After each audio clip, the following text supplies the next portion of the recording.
Assalamualaikum warahmatullahi wabarakatuh. Saya Ida Ayurani SPDSD, teman sejawat Ibu Wiwit Haryati SPD. Saya dan Ibu Wiwit bekerja di SDN 1 Batu Meranti, Kecamatan Sungai Loban, Kabupaten Tanah Bumbu, Provinsi Kalimantan Selatan. Apa itu diseminasi budaya positif? Apakah masih asing bagi Anda? Diseminasi positif adalah implementasi kebiasaan-kebiasaan positif di lingkungan. Nah, kali ini Ibu Wiwit Haryati akan menyampaikan diseminasi budaya positif khususnya di lingkungan sekolah SDN 1 Batu Meranti. Mari kita saksikan bersama. Assalamualaikum warahmatullahi wabarakatuh.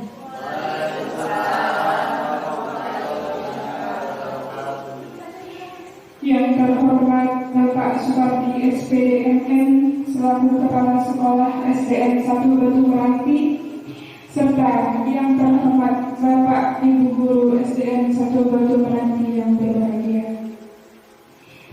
Alhamdulillah, puji syukur kita panjatkan kepada Allah Subhanahu wa Ta'ala, karena berkat rahmat-Nya lah kita bisa berkumpul dan bersilaturahmi dalam rangkaian kegiatan aksi nyata yang berjudul diseminasi pemahaman dan penerapan budaya positif di sekolah kita tercinta ini.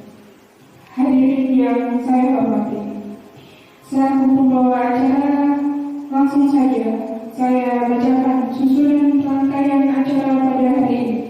Antara lain yang pertama pembukaan, yang kedua sambutan, yang ketiga acara inti, dan yang keempat penutup. Hadirin yang berbahagia, sebelum mengawali acara ini agar berjalan dengan lancar, marilah kita buka acara ini dengan membaca basmalah. Bismillahirrahmanirrahim. Selanjutnya, alangkah baiknya acara ini diawali dengan pembacaan doa bersama. Pembacaan doa akan dipimpin oleh Bapak Mustafa SPDMN. Kepada beliau disilahkan. Warahmatullahi wabarakatuh. Yang saya hormati Bapak Ibu Guru SDN 1 Batu Meranti. Marilah kita bersama-sama kita panjatkan puji syukur kepada Allah Yang Maha Kuasa, yang mana pada hari ini kita bertemu di ruangan ini dalam rangka mengikuti aksi nyata daripada rekan kita Ibu Wiwit Haryati yang mengikuti calon guru bergerak angkatan ke-10 Kabupaten Tanah Bumbu dalam keadaan sehat tanpa halangan suatu apapun. Tidak lupa salawat dan salam kita aturkan ke junjungan Nabi yang kita nantikan syafaatnya hingga akhir zaman. Bapak Ibu yang kami hormati, di sini saya sebagai pimpinan pada SDN 1 Batu Meranti, kita sangat mendukung apa yang dilakukan oleh Ibu Wiwit, yang mana ke depan untuk mengisi kampung kepemimpinan di sebuah organisasi yaitu satuan pendidikan dengan cara-cara inilah untuk mengikuti daripada mengisi jabatan-jabatan dan sebagainya dengan adanya calon guru penggerak, bukan seperti yang dulu. Namun dengan ini mari kita sama-sama kita ikuti apa yang ingin dipaparkan Ibu Wiwit, dan mudah-mudahan apa yang dipaparkan nanti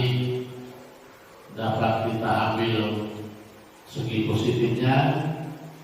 Dan mari semua yang masih muda-muda kita ikuti program-program pemerintah, yaitu calon guru penggerak angkatan yang berikutnya. Kesempatan inilah kita ikuti, dan dengan perkembangan dunia pendidikan yang sangat pesat kita ikuti. Karena apa? Kalau kita tidak mengikuti perkembangan yang ada, ya seperti saya sendiri sangat ketinggalan.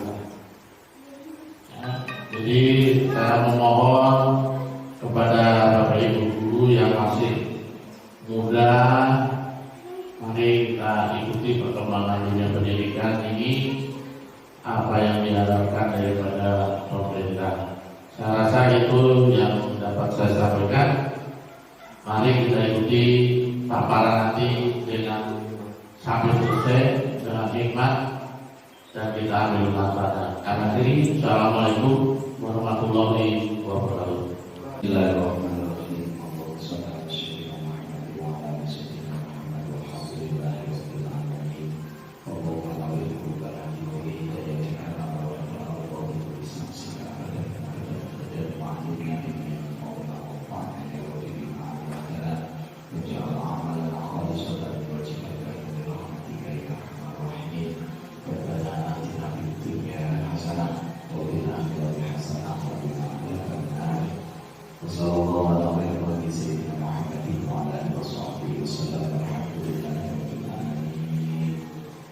Assalamualaikum warahmatullahi wabarakatuh. Dari Ibu Wiwit Haryati SPD yang berjudul Diseminasi Pemahaman dan Penerapan Budaya Positif di Sekolah Kita. Lagi, nah kita bisa lihat ke layar Bapak Ibu bahwa budaya positif adalah nilai-nilai keyakinan dan kebiasaan di sekolah yang berpihak pada murid. Hal itu dilakukan agar murid dapat berkembang menjadi pribadi yang kritis, penuh hormat dan bertanggung jawab. Sebelum saya lanjutkan, supaya tidak mengantuk, kita sedikit dulu. Konsentrasi otak, yaitu tangannya satunya membentuk seperti ini, satunya dua. Ya. Nanti kita hitung, saya yang hitung 1, 2 secara bergantian, ya Bapak Ibu. Bisa dicontohkan, Wida, saya itu misalnya 1, 2 bergantian, yang sebelah sana yang satunya bergantian posisinya. Siap Bapak Ibu? Siap. Kita mulai yang dari sebelah kanan dulu yang nembak, ya. Kanan nembak, duanya yang kiri, nanti bergantian. Saya hitung ya. 1, semakin cepat nanti ya. 2, yang salah kira-kira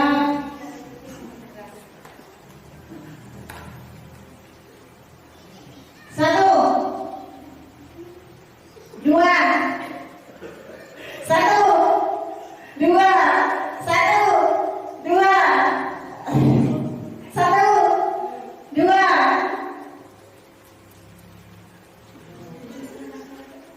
Bu Sri tadi dua-duanya akan pulang. Bu Sri. Kayaknya pada modul 1.4 ada 7 poin. Yang pertama adalah perubahan paradigma belajar, kedua disiplin positif, ketiga kebutuhan dasar manusia, 4 motivasi perilaku manusia, yang 5 posisi kontrol restitusi, 6 keyakinan kelas, dan 7 segitiga restitusi. Nanti saya akan bahas satu persatu.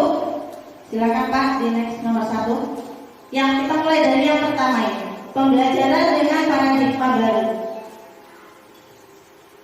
yaitu pembelajaran dengan paradigma baru adalah pembelajaran yang dirancang dengan berdasarkan prinsip pembelajaran berdiferensiasi, sehingga para peserta didik belajar sesuai kebutuhannya berdasarkan tahap perkembangannya sesuai dengan teori psikologi untuk mewujudkan profil pelajar Pancasila. Mungkin ini adalah bahasa baru, profil pelajar Pancasila. Mungkin Bapak Ibu guru juga sudah tahu semuanya apa itu profil pelajar Pancasila. Ini di dalamnya seperti ini. Ada nilai-nilai yang terkandung dalam profil pelajar Pancasila. Yang pertama adalah beriman, bertakwa kepada Tuhan Yang Maha Esa dan berakhlak mulia. Ada berkebenekaan global, ada gotong royong, kreatif, bernalar kritis dan mandiri. Yang kedua yaitu disiplin positif. Kita sebagai guru tidak asing lagi apa itu disiplin.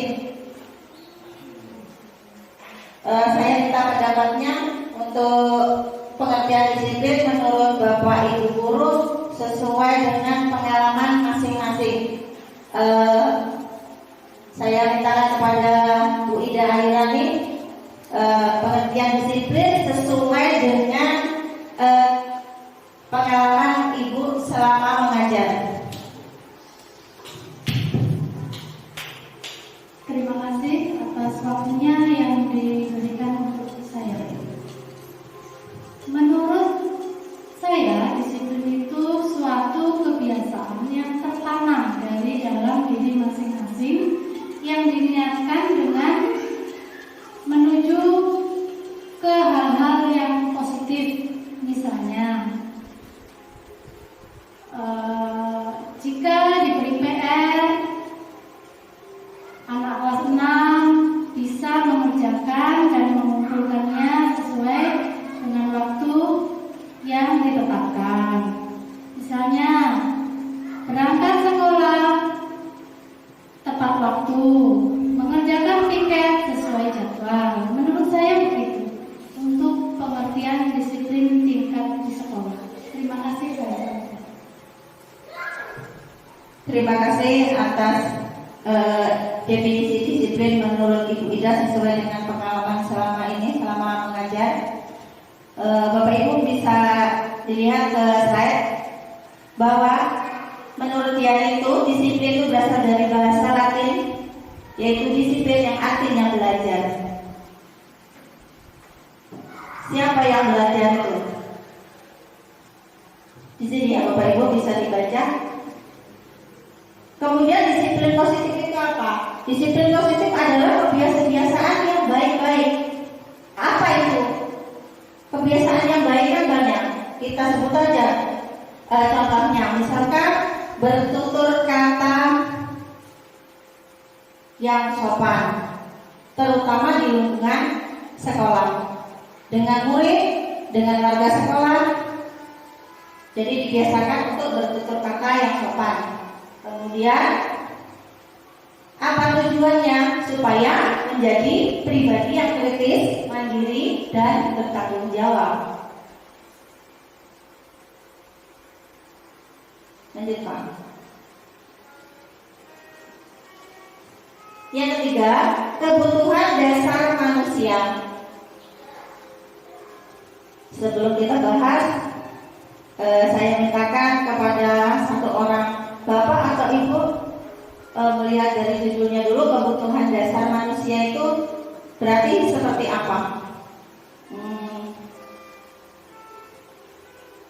Silakan Bapak Ibu, ada yang mau berkomentar? Kebutuhan dasar manusia. Bu. Ya, silakan Pak Catur. Menurut saya kebutuhan dasar manusia dengan kata itu dasar berarti kebutuhan yang memang harus dipenuhi atau harus ada dalam manusia itu sendiri. Demikian dulu. Terima kasih. Terima kasih saya sampaikan kepada Bapak Catur Prasetyo atas pengertian dari kebutuhan dasar manusia. Benar sekali, kebutuhan dasar manusia adalah kebutuhan yang sangat diperlukan oleh manusia untuk menjaga keseimbangan baik secara fisiologis maupun psikologis. Yang tujuannya adalah untuk mempertahankan kehidupan dan kesehatan. Ini ya Bapak Ibu, ada peta konsepnya, bisa dilihat di slide. Kebutuhan dasar manusia itu ada 5. Yang pertama adalah kebutuhan bertahan hidup. Itu yang paling utama, makanya ditaruh di tengah. Kebutuhan bertahan hidup itu seperti apa? Yang pertama, kita ambil contoh kesehatan, rumah dan makanan. Kalau bahasa Jawa itu sandang, pangan, papan. Ya, itu adalah kebutuhan yang paling dasar nomor 1. Yang kedua adalah kebutuhan kasih sayang dan rasa diterima. Seperti apa contohnya? Seperti kita itu diperlukan diterima di lingkungan teman, keluarga, pasangan hidup, rekan kerja, di mana kita tinggal.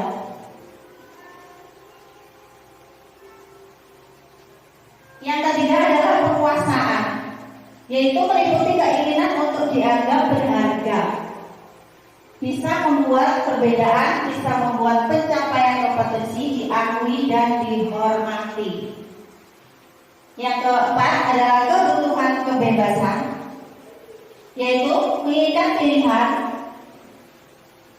Mereka biasanya banyak bergerak, suka mencoba-coba, dan tidak terlalu terpengaruh oleh orang lain, dan senang mencoba-coba hal baru. Yang kelima adalah kebutuhan kesenangan, yaitu mencari. Disampaikan, terima kasih kembali supaya tidak ngantuk ya. Menurut saya, keyakinan kelas itu merupakan sesuatu yang bisa diterapkan oleh guru maupun siswa di lingkungan kelas tersebut. Contohnya, kelas 1 sepatunya dibuang oleh siswa kelas 2. Dengan begitu, kelas 1 merasa kurang pede, merasa kurang terlindungi. Sebagai guru maupun sebagai siswa bisa membangun keyakinan kelasnya. Contohnya, siswa yang lain kalau melihat si pelaku bisa menegur atau menyampaikan kepada guru kelasnya atau guru kelas yang lain atau guru kelas 2. Itu keyakinan kelas yang bisa dilakukan oleh siswa. Sedangkan contoh keyakinan kelas yang dapat dilakukan guru yaitu setelah mendapat laporan pemberitahuan dari siswanya atau siswa lain, bisa mengambil tindakan dengan cara tidak melalui kekerasan, sehingga siswa si pelaku tidak merasa takut, tidak merasa sehingga sembunyi-sembunyi, tidak perlu mengaku misalnya. Dengan tindakan yang bagus, dibilangi baik-baik, lalu diberi sedikit rasa takut supaya tidak melakukan tindakan yang tidak baik lagi. Menurut saya begitu. Diterapkan di lingkungan kelas. Nah, pembuat keyakinan kelas itu melibatkan warga kelas melalui kegiatan curah pendapat, dan bisa ditinjau kembali dari waktu ke waktu. Jadi bisa berubah-ubah, ya. Nanti habis ini Bapak Ibu guru bisa mencoba langkah-langkah membuat keyakinan kelas, ya. Nanti difasilitasi dari sekolah untuk membuat keyakinan kelas masing-masing dan hasilnya akan ditempel, ya, ditempel di kelas kita. Saya lihat itu ada kelasnya Bu Puput, ya, ada keyakinan kelas itu. Bu Puput kemarin membuat keyakinan kelas itu berdasarkan caranya seperti apa? Boleh diceritakan sedikit?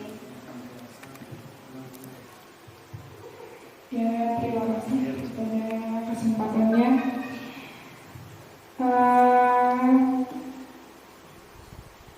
Mungkin buatan kesepakatannya itu, Bu, ya, melibatkan siswanya untuk membuat kesepakatan bersama, dan setelah itu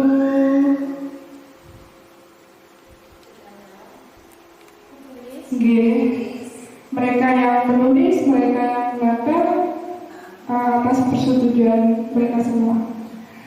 Kelas di sekolah kita, misalkan Bu Ida tadi menyebutkan ada seorang anak kelas 1 membuat sepatu anak kelas 2. Jadi bisa saya bantu membuat keyakinan kelasnya. Misalnya di kelas 1 nanti dituliskan, tapi yang menulis siswanya bukan gurunya. Jadi yang berperan membuat keyakinan kelas itu semua warga kelas atau sekolah. Jadi bukan satu orang yang saja, misalnya guru kelas 1 saja, tapi guru kelas 1 melibatkan semua siswa. Itu adalah suatu rumah tangga, terutama kan itu ada guru. Berarti guru itu harus bisa meyakinkan bahwa kelas itu adalah suatu rumah tangga yang harus kita taati, kita perbaiki bagaimana dalam arti lingkungan kelas itu lebih baik dan lebih maju lagi. Karena ya semua itu memang ada problem-problem dalam kelas itu. Karena di dalam kelas itu kan kita punya ada guru kelasnya, berarti otomatis harus meyakinkan kelas itu untuk bekerja sama. Misalkan ya tadi contoh-contohnya banyak, mungkin biar untuk melihat lingkungan kelas itu menjadi rapi dan baik dan bagus. Nanti kalau ini ada yang belum tadi kan bisa diperbaiki dari waktu ke waktu, gitu ya. Lanjut, Pak. Yang ketujuh yaitu segitiga restitusi. Ini tadi akan berhubungan dengan hukuman tadi yang disebutkan dari kasus-kasus di sekolah kita, atau yang disebutkan dari Bu Ida, lalu Pak Yono tadi bahwa ada hukuman-hukuman, lalu ada pemberian apa itu tadi, reward atau apa itu ya. Jadi di sini nih kaitannya yang ketujuh, segitiga restitusi, yaitu strategi yang dilakukan sebagai proses menciptakan kondisi menuntun murid untuk memperbaiki kesalahan yang mereka lakukan. Jadi kita sebagai guru itu tidak hanya sebagai tadi posisi kontrol penghukum, tetapi kita harus bisa sampai kepada posisi manajer. Ini ada langkah-langkahnya, Bapak Ibu. Segitiga restitusi. Yang pertama, tahapannya adalah menstabilkan identitas. Kedua, validasi tindakan yang salah. Kemudian yang kedua validasi tindakan yang salah. Yang ketiga, menanyakan keyakinan. Pak, sudah nggak tertekan duluan, ya. Kalau bahasanya kita itu mensterilkan dulu. Setelah itu kita masuk ke tindakan yang kedua, validasi tindakan yang salah. Apa sih yang dilakukan oleh Salsa tadi? Kenapa sih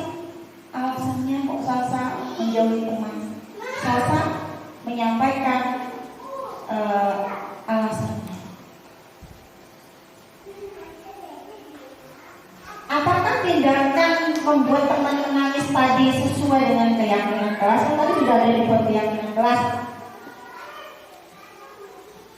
Salsa tahu kalau itu belum melaksanakan keyakinan kelas. Itu namanya validasi tindakan, memvalidkan. Jadi bukan dari katanya si A, katanya si B, itu bukan. Jadi kita memvalidkan tindakan yang salah itu apa, itu ya. Terus yang ketiga tadi, tindakan yang ketiga adalah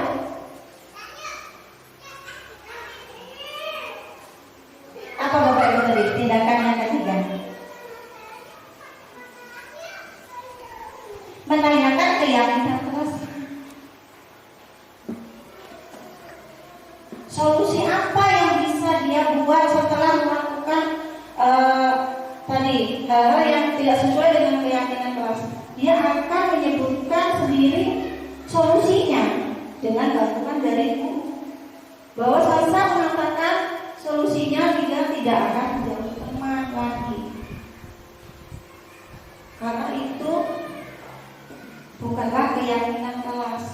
Yaitu keyakinan kelas tadi ada tercantum yaitu kerukunan, gitu ya. Jadi dari belajar dari pengalaman ini, anak itu ketika dipanggil itu tidak merasa bahwa dia itu bersalah.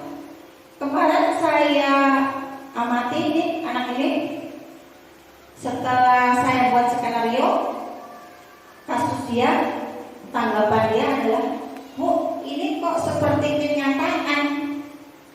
Padahal memang itu kenyataan yang saya buat, tapi dia tidak merasa. Seolah-olah dia sedang bercerita seperti di buku pelajaran, sedang bermain peran. Padahal itu adalah kejadian Salsa sendiri. Itu ya Bapak Ibu. Jadi kita tidak boleh langsung melakukan hukuman. Jadi ada langkah-langkah, yaitu langkah-langkah segitiga restitusi. Nanti bisa diterapkan oleh Bapak Ibu di kelas ya. Lanjut Pak.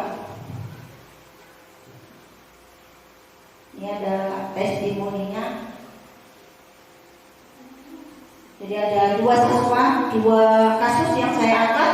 Pertama tadi Salsa karena menjauhi teman sampai menangis. Yang kedua ini adalah siswa yang sering makan di kelas. Ya, jadi saya panggil, saya buat skenario-nya. Dia juga tidak merasa bahwa dia akan dihukum atau dihakimi, ya. Dia merasa enjoy menyelesaikan masalah dengan kekeluargaan secara baik-baik tanpa emosi. Seandainya dia pada saat melakukan kesalahan langsung diket sama gurunya, bisa jadi dia itu nanti mencap gurunya itu galak, gitu ya. Biasanya anak-anak itu bilang guru tuh galak, gitu ya. Jadi kalau kita belajar, mulai sekarang kita belajar menerapkan segitiga restitusi, nanti kita akan lihat hasilnya seperti apa. Saya yakin setiap kelas itu punya masalah. Nanti coba Bapak Ibu guru menerapkannya. Kalau ketemu dengan paparan dari saya, semoga ilmu yang saya dapat bermanfaat untuk Bapak Ibu dan tentunya untuk sekolah kita semuanya, agar menjadi sekolah yang ramah anak, ya. Kemudian juga menjadi sekolah yang lebih baik lagi. Sekian dari saya, salah hilaf, mohon maaf, dan saya ucapkan terima kasih banyak atas waktunya. Saya akhiri dengan mengucapkan Assalamualaikum warahmatullahi wabarakatuh. Itulah tadi pemaparan dari pemateri kita pada hari ini. Semoga apa yang telah disampaikan dapat bermanfaat bagi kita semua, tentunya untuk sekolah kita tercinta. Hadirin yang saya hormati, acara demi acara telah kita lalui bersama. Sampailah kita pada penghujung acara, yakni penutup. Marilah kita tutup acara ini dengan membaca hamdalah. Alhamdulillah. Sekian acara kita pada hari ini. Saya selaku selaku pembawa acara atau moderator meminta maaf yang sebesar-besarnya apabila banyak kesalahan yang tidak disengaja, dan kami ucapkan terima kasih atas kehadiran dan partisipasi Bapak Ibu. Wassalamualaikum